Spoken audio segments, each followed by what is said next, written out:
오늘 이렇게 유언에 대한 것을 좀 우리가 생각을 해봤으면 좋겠습니다. 오늘 복음 말씀도 이렇게 어떻게 보면 예수님의 그런 마지막 고별사이면서 유언에 해당하는 내용들이고, 또 이렇게 독서 내용도 어떻게 보면 그 유언에 대한 그런 사도 바울께서 이제 떠나시면서 마지막으로 주는 그런 말씀이기 때문에, 그래서 오늘 참 유언이라는 주제로서 이렇게 모여지고 있는 것 같아요. 유언은 우리가 잘 알다시피 가장 뭐라 그럴까요? 간략한 말이기도 하죠. 그러면서도 또한 가장 무거운 그런 말이기도 합니다. 딱 한마디를 하라 그런다면 그 안에 과연 무슨 말을 담을까, 이런 의미에서 유언은 가장 어떻게 보면 그 사람 마음속에 가장 깊은 곳에 들어가 있는 그런 말인 것 같다는 생각이 듭니다. 옛날에 칼기가 소련 상공에서 격추가 됐을 때 이렇게 여러 가지 이제 유해나 이런 것들이 발굴되고 했을 때 사람들이 깜짝 놀랐던 것 중에 하나가, 한 가장이 비행기가 추락하는 순간에 이렇게 가족에게 남긴 그 유언이 이제 발견됐습니다. 그 짧은 순간이죠, 그죠? 본인이 비행기 타고 가다가 사고 날 줄 몰랐으니까. 근데 비행기는 뻥 소리 나고 막 이제 밑으로 내리박질 치는 순간에 급하게 그냥 주머니에서 펜을 꺼내가지고 쪽지에 적었던 그 말마디가 사람들을 좀 이렇게 마음을 되게 아프게 한 그런 일입니다. 근데 딱 한 줄밖에 안 됩니다. 그러니까 부인한테 남긴 메시지였죠. 누구누구 엄마 미안해, 어머니 잘 부탁해. 그러니까 이제 이 짧은 말마디 하나 안에 그 가장이 할 수 있는 모든 그런 이렇게 뭐라 그럴까요? 자기가 할 수 있는 가장 이렇게 중요한 말을 이렇게 했던 거죠. 이처럼 또 이런 유언의 말은 또 일반 말과는 다르게 우리에게는 뭔가 이렇게 깊은 성찰거리를 이렇게 담고 있는 경우가 많은 것 같습니다. 오늘 뭐 복음 말씀에서도 예수님께서는 결국 당신이 이렇게 떠나시면서 제일 이렇게 주고 싶은 선물을 담은 그런 말을 알려주고 있습니다. 즉 영원한 생명의 문을 여는 열쇠에 대해서, 이게 바로 우리가 영원한 생명을 얻게 하는 열쇠다, 이런 말을 오늘 복음 속에 이렇게 주고 있습니다. 그것은 다름 아닌 하느님과 그리스도를 아는 것에 관한 것입니다. 영원한 생명에 다다르려고 하는 자는 반드시 이것을 통해서 거기에 다다라야 된다. 즉 하느님과 그분이 우리에게 보내주신 그리스도를 통해서 이렇게 그분을 믿고 사랑하면서 하느님 나라에 가게 된다는 그런 내용을 담고 있습니다. 오늘 또 독서의 경우에는 좀 뭐라 그럴까요?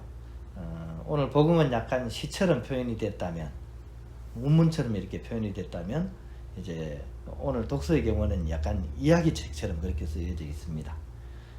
아주 사도 바울의 그런 구체적인 삶의 그런 형태라 그럴까요? 그런 것까지 다 담으면서 이렇게 보여주고 있습니다.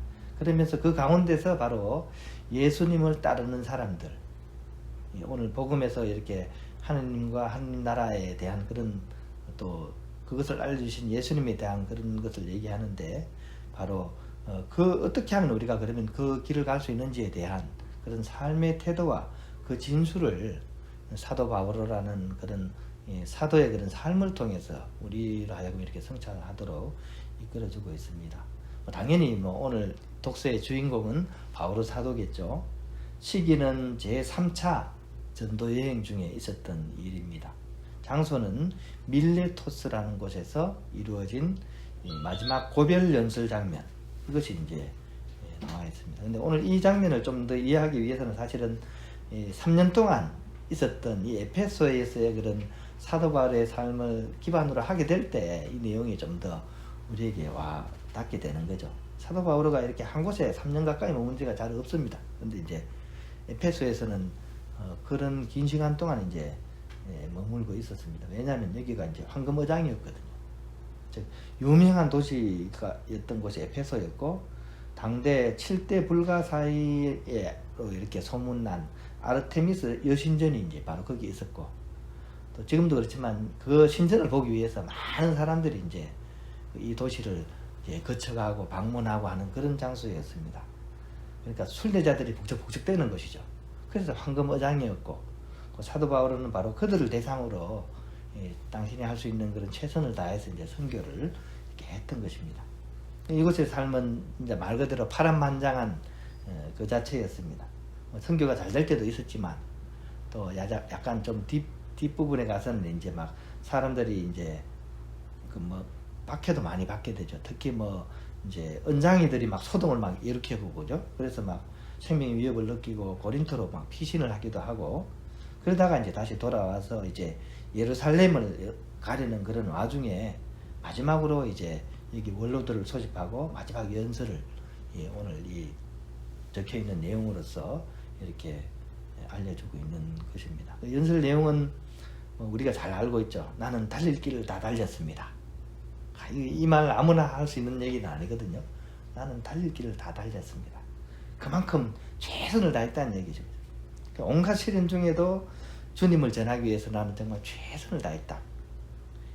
이제는 이제 성령의 이끄심 따라 예루살렘으로 가야 된다. 근데 그 예루살렘에 가서 어떤 일을 겪을지 이제 알고서 가시는 거예요. 거기 가면 아마 투옥과 환난이 지금 나에게 기다리고 있다는 사실을 나 알고 있습니다. 하지만 그리스도를 위해서라면 나는 목숨도 아깝지 않습니다. 그래서 나는 이곳을 이제 떠나려고 합니다. 라고 이제 고별 연설을 하고 있는 거죠. 그러면서 이제 마지막으로 남게 되는 이제 그런 동료들에게, 원로들에게 당부의 말씀을 드리죠. 주님의 양떼를 잘 돌보고 어떠한 사심도 없이 그들에게 충실히 봉사하십시오. 이렇게 얘기하면서 내가 이제 앞으로 여러분들을 이제 다시는 얼굴을 뵙지 못할 걸로 알겠습니다. 이렇게 이제 말을 덧붙이죠. 그러니까 이 얘기를 듣고 이제 원로들이 막 눈물바다를 이루는 그 장면이 오늘 일독서의 그런 장면입니다. 우리의 유언도 참 이 정도가 되면 얼마나 좋을까요? 나는 달릴 길을 다 달렸습니다. 이렇게 얘기할 수 있다면 참 좀 이렇게 뭐 더 험한 곳에 가게 된다고 하더라도 그죠? 참 우리가 기쁠 수 있지 않을까. 오늘 5층인가 거기서 우리가 하는 그 시설을 운영하는데 그죠? 거기서 나는 달릴 길을 다 달렸습니다 할 정도로 그렇게 열심히 하고 여기를 떠난다면 이 사도 바울의 그런 심정이 이해가 될 수 있지 않을까. 적어도 유언은 그런 정도는 되어야 되지 않겠는가. 괜히 잘못돼가지고 저기 그 뭡니까 청개구리 엄마의 유언이 돼서는 안 되겠죠, 그죠? 청개구리 엄마의 유언은 좋은 유언은 아니죠. 하도 말을 안 들으니까 내가 죽거들랑 저기 개울가에다 묻어다오 그죠? 그러니까 이거는 참 어떻게 보면 회한의 유언이죠, 그죠? 회한의 유언이 아니라 이렇게 사도 바오로 같은 그런 최선을 다한 어떤 진심 어린 그런 유언을 우리가 남기면 참 좋겠다는 생각이 듭니다.